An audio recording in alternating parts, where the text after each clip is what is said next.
Hey, let's talk about it. A lot of you were asking my opinions, and I definitely have them on the Chewy acquisition of Modern Vet, which was 29 independent practices that Chewy purchased. And this isn't corporate bashing. I'm not here to bash them or say that they're evil, but I'm an independent practice owner. I have skin in the game, and I have questions, and I have some concerns. And I think they're legitimate concerns, and I think that these things should be voiced out on social. Chewy started out as an online pharmacy retailer. They have over 20 million pet owners in their database, and now it's shifted.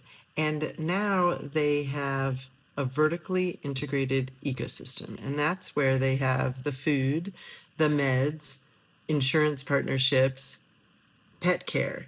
And that's where problems can start. And for those of you that know my story, I worked in human medicine for 7 years and I left it because of this type of thing. I literally chose to go into veterinary medicine because of the problems I saw in human medicine related to this vertical integrated ecosystem that human medicine seems to have a lot of. And when you own and control all of the parts of an ecosystem, then bad things potentially can happen, right?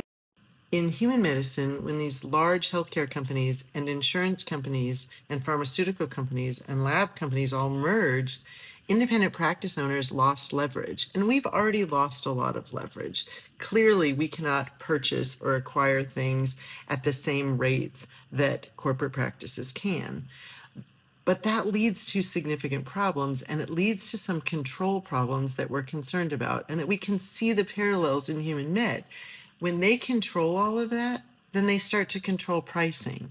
And we as independent practice owners don't have any control over that, and prices can go up significantly, and in human med, astronomically, as we've seen. So these are the things that we start to think about when something big happens like this. It brings forth all of these thoughts again about we're losing a little more control as independent practice owners.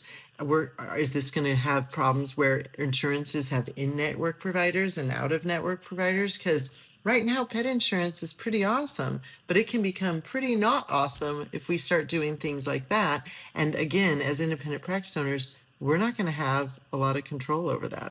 And the part that concerns me the most is the community aspect. I own a veterinary practice on the same road that I rode my horse down in the 70s. I live on that road. I care deeply about my community. And when revenue comes into my clinic, it recirculates throughout my community because that's where I want it to be. And we know from all businesses that independent businesses have 2 to 3 times more revenue that circulates within their community, and corporately owned has revenue that leaves the community. There's people in boardrooms that have to make money and they don't live in your community, whereas our independent practices keep that money in our community, but they also keep so much more in the community.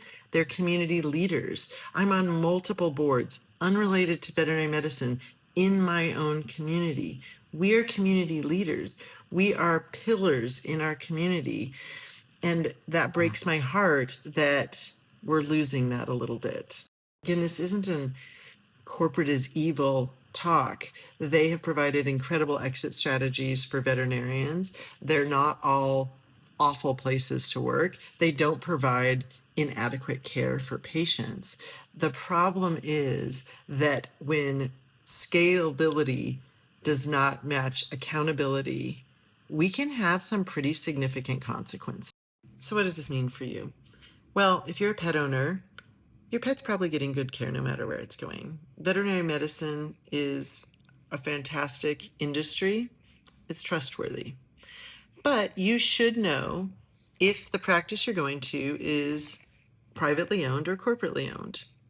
It's your right to know that. And many practices out there look privately owned, but they aren't. They're corporately owned. It's your right to know. And I think that there is a distinct advantage to shop local and keep those dollars in your community. So it's something to think about.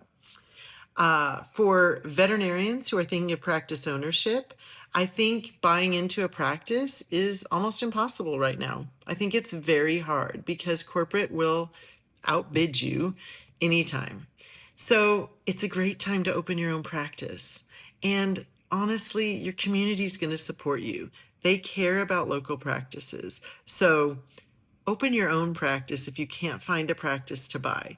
Those of you that are current private practice owners, this is the time to invest in your practice.